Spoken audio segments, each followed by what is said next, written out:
Memory transcription subject, Slanik, then Lil Space Corps. Date, standardized human time, January 14th, 2137. 7,000 human ships moved in a wide arc, closing in on the Kolshian drones. Manned enemy vessels were also hooking into the fray. The larger frames and bridge structures gave away which ones were traditional craft. These foes were unafraid, perhaps because their commanders were part of the conspiracy. Commonwealth automatons that were struck by our missiles had gotten their shields back up while we dawdled rallying the Dwerten. The carrier Marcel and I were on veered to the flank, giving a wide berth to the heart of the action. Terran fighters and cruisers, the ones that survived saving our frazzled allies, veered back to escort us. Other manned vessels were transporting more humans to different targets, with the bravest few popping into enemy ranks. The Kolshians preemptively had FTL disruptors up, having learned of the primate jump into the Arx's ranks at Silis. Our boarders had to get up close to an enemy craft the old-fashioned way. Transport 8A, you're en route to a civilian research station. There was a small team of human doctors there as well, studying the effects of docile plants on our physiology. A commander's voice growled through the shuttle's speakers. We presume they are dead, since they weren't counted on any evac shuttles. However, your mission is to rescue any docile or humans you find on board. Watch your fire. 3 other boarding parties are working different sides of the station. I winced to myself, not wanting to imagine what the Kolshians had done to innocent predators.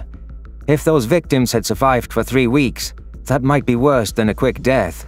The Federation didn't shy away from starving or torturing anything with forward-facing eyes. Nikonas had denounced Sovlin's actions during Noah's speech, but talk was cheap. There was no telling what a liar like him would actually do. Marcel's eyes darkened. When I signed up for the exchange program, I was so excited about extraterrestrial life. Peacekeepers keep peace. We weren't supposed to be slaughtering aliens who tortured us. I'm glad I have you, Slanik, else I might think all Feds were murderous. We're not Federation, I snapped immediately. We left them, and we don't want to be associated with them. They called us weak for centuries. They are lying, deceiving fucks. Sorry, I guess I meant every species in the Federation at the time of our arrival on the galactic scene. Regardless, I think we all know whatever happened to those humans wasn't good. Let's hope we don't get the details spelled out. It makes my blood boil how they treat your kind like animals. Looking back, I don't know how I ever thought you were dangerous. Don't discount us now. We are dangerous, just not to our friends. The transport began powering up, and I reminded myself where the oxygen masks were in case of a depressurization. My bulletproof vest was tailored to the Venlil form, along with a small personal shielding system. It was supposed to mitigate environmental hazards, such as radiation or energy projectiles. I also had a customizable helmet fitted with a camera for command review. The Terrans had poured everything into their research and development after Earth. I still remember sitting in that naval headquarters and seeing city after city fall on the broadcasts. It wasn't that long ago. Those poor humans who begged for peace to the moment the first bomb dropped. Despite the fact that I was on edge from the residual memories, a reminder of how my empathetic hunters would be eradicated without remorse jolted me into combat readiness. The binocular eyes around me were icy with determination, and I could see the soldiers flipping the killing switch in real time. Humans wouldn't take kindly to their pack members being slaughtered en masse. The sooner we could reach the station, the better. It was possible for me to watch the viewport in my periphery. I no longer needed blinders for deployments. The space battle was ongoing in full force, with both sides hurling shield-breaking missiles at each other. UN shielding flickered out, though the Predators were prepared for that eventuality. They dispensed platforms in front of them, like laying out a red carpet. Walls materialized in front of the ships, enough to cover the front line's full height from various angles. The Kolshians found their plasma munitions pummeling hardy fortifications. It was difficult to land any strikes against the humans. The primates procured layers of defenses which the enemy would need to strip away for a kill. I'd seen Terran-crafted weapons, but this was the first defensive innovation they'd shown off. The Dwerten were revitalized, chipping in with tepid shots and missiles. The humans, leading the charge, chucked a new wave of nanodrones at the Kolshians. The enemy saw the miniatures coming this time, but didn't have an answer to stop their approach. It was like trying to shoot an enemy perched atop a speeding car kilometers away. No targeting system or algorithm was programmed for that. AI adaptiveness couldn't drum up a solution that swiftly. Marcel grinned at the viewport. Kolshian fleet, we're here to talk to you about your car's extended warranty. Explosions rocked the enemy line at the end of his sentence, and gruff cackles rippled across our transport. I found myself laughing at the destruction alongside the predators, which was further proof of my unwell mind. The nanodrones had skirted Kolshian shells and turned these opponents into debris shards, set adrift by an engine eruption. The Terran fleet was cozy and untouchable behind their physical barriers as hundreds of adversaries were downed. With shields down across the board, it was the humans who were dishing out massive damage and protecting their own. The Kolshian drones were commanded to retreat, realizing that they needed to invite us deeper into Malu's system. Hunkering down was dandy if we could afford to wait for the opponent to come to us. However, the United Nations needed to advance on targets, not camp out in the fringes. The Terrans disassembled the walls, which autonomously retracted into ship bays. They pursued the retreating Kolshians with zeal, perhaps incensed as I was by the prospect of captive humans. The Dwert and Shield moseyed along, with sporadic bursts of fire coming from their ranks. All they seemed to add was the illusion of depth. It was the predators forging ahead. There's only one species that can challenge the Kolshians at all, but the humans will have to claw for every inch, and there'll be a fight on the ground too. We can't pull a full frontal assault with civilians to rescue. Our carrier had separated from the larger fleet, and the research station was within view. The hangar bay doors lowered at a glacial pace, opening up the behemoth's belly to the effervescent stars. A piston brought the shuttle back before propelling us forward with sudden momentum. My stomach lurched, and I leaned against my human for stability. The time for occupying myself with the larger battle had expired. We had been released alongside a handful of other transports toward the conquered Dosser habitat. Kolshian warships prowled around the station, which looked like a series of rings stacked atop each other. These foes were more traditional enemy craft, designed to cart soldiers to and fro. They spotted our vector and rushed out to intercept us. Terran fighters pulled away from our right side and moved to greet the interceptors. Their job was to ensure we were unimpeded in transit. I was well aware that our transport could succumb to a single shot that slipped through. Every life on board hinged on how well our allies could keep us out of the fight until we arrived at the station. So Slanik, what sort of training do you get to become a Venlil Space Corps pilot? Marcel sensed my nerves at the incoming enemies, who were well equipped to take out a ship like ours. The human was kind to distract me from the Picari's flight, but his topic choice was touchy. Every time I asked you in the exchange program, you said you didn't want to talk about war, so I quit asking. I pinned my ears back.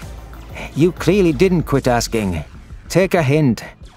Mostly they just taught us how to operate the ship and how to search for the fastest route to flee. Your military training taught you how to flee? In hindsight, it's obvious the Federation was damn well trying to lose. They told us we couldn't beat the Greys. Truth was, the Kolshians could have swooped in the whole time. If I hadn't met humans, I'd never have realized any of it.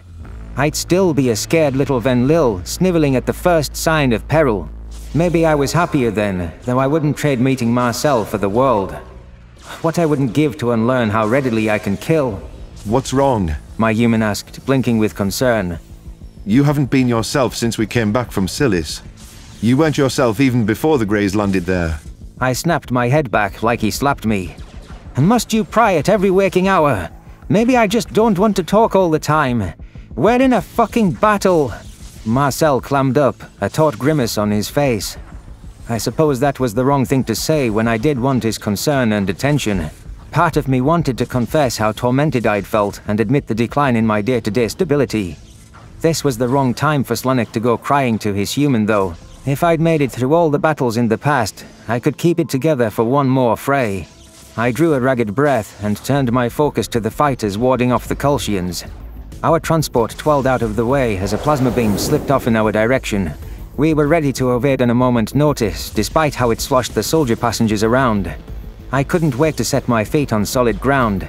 It was terrifying to be caged as weapons sizzled around us. The carrier from which we came loomed behind us with a watchful eye. It boasted hearty munitions and a treasure trove of missiles, and it combined a whirlwind of those items against enemy ships. Drones spilled from a separate hangar in its belly. These robots expanded upon the nimbleness of narrow fighters. Faced with multiple new threats, the Kolshians diverted attention to the source, easing the pressure off us. Our transport seized the opportunity, refusing to slow down until it was absolutely necessary to breach the station. The humans weren't foolish enough to enter through an actual airlock. According to a commander who briefed us, the Kolshians were smart enough to have those locked down tighter than Fort Knox. I wasn't sure what that meant, but I understood the gist of it. Taking the path of maximum resistance wasn't my preferred action. I tapped my tail against Marcel's wrist, and he pushed it away. Hey, I'm sorry for snapping. I'm just under a lot of stress, and I know you are too, so it was wrong. You know I love our chats. That subject struck a nerve, that's all. Don't sweat it. The human sighed. I won't make the same mistake giving you the silent treatment going into combat again. I am just worried about you. No need to worry, my brother. So can I put my tail back? Fat chance, Salt Monster. We're touching down in a minute. We need to be ready. I am ready. To shove the next can of Pringles I get all the way up your ass.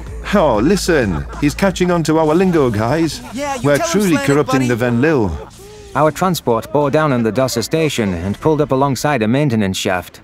Arcs of white trailed behind us as Kolshian guardians and human fighters were taking significant casualties. The UN carrier was still kicking, but the gaping holes in its hull suggested it had seen better days. It wasn't clear who the localized victor would be, but that wasn't our concern.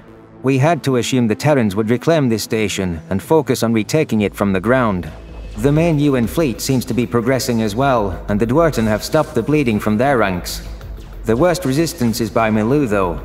We're lucky to be assigned to a small station. The transport lurched as it deployed grappling hooks to the structure. Human soldiers chatted about it being like pirates. I tilted my head in confusion as I received a translation error. There was another phrase to ask Marcel in my spare time. Perhaps these pirates were human rescuers who saved lost ships. As someone who'd learned their real side, I wasn't going to assume it was something predatory this time. We rose from our seated positions and arrayed by the exit to bridge the gap. The Terrans had affixed an artificial tunnel to the station, ensuring that our travel point was oxygenated. It also ensured that the target's atmosphere didn't leak into the great beyond. For humans, blasting through the structure's metal was a simple task, taking a matter of seconds. With mathematical precision, we were skulking into occupied territory. Panic threatened to swallow me, but it wasn't the mindless fear of my instincts. It was an onslaught of terrible sights jumbled together from past battles. I took a series of deep breaths as Sarah and her team taught me to do in the instinct suppression program. Oddly enough, rather than my emotions encouraging me to flee, it felt like I was seconds away from slipping into combat mode. There were human and Adastra civilians here, I soothed myself. It'll all make sense once you're killing the Kolshians that did this. You want the bastard to suffer, Slanek. And you certainly don't want Marcel thinking of you as a liability again, like he would if he knew you were in this rut. Human soldiers rolled grenades through the entrance before scuddying forward with weapon muzzles alight. My red-haired predator wore a steely expression as we poured out through the breaching tunnel. I willed my own legs to move and clung to the orderly formation. Despite sticking out like a rotting vegetable as the only Van Lille, our unit banding together rendered me part of the pack. The Kolshians were our prey, vermin that needed to be cleansed from the station. We cleared the structural opening and gunfire assailed the pack leaders. I hustled into the maintenance shaft and pointed my weapon. My claw was on the trigger before I could command myself to do so. Bullets from my firearm cleared the distance and the deadly projectile struck true on a veteran Kolshian. Violet fluid splattered behind the enemy's head. There was no question that had been my kill. I hoped to feel some remorse, but I sensed only the chaos of the situation. Crimson blood spurted from one Terran's shoulder and another primate slumped to the ground across from me. Marcel was moving to cover, hazel eyes wired and determined. We had expected to take casualties, with this much resistance present. As the humans exchanged fire with the Kolshians, I issued a silent plea to the universe for our success. Every station and stretch of land within Malu's desecrated vicinity would be an uphill battle to reclaim. If the Predators didn't deal numerous defeats to the Federation today, our chances in the overarching war looked significantly less optimistic.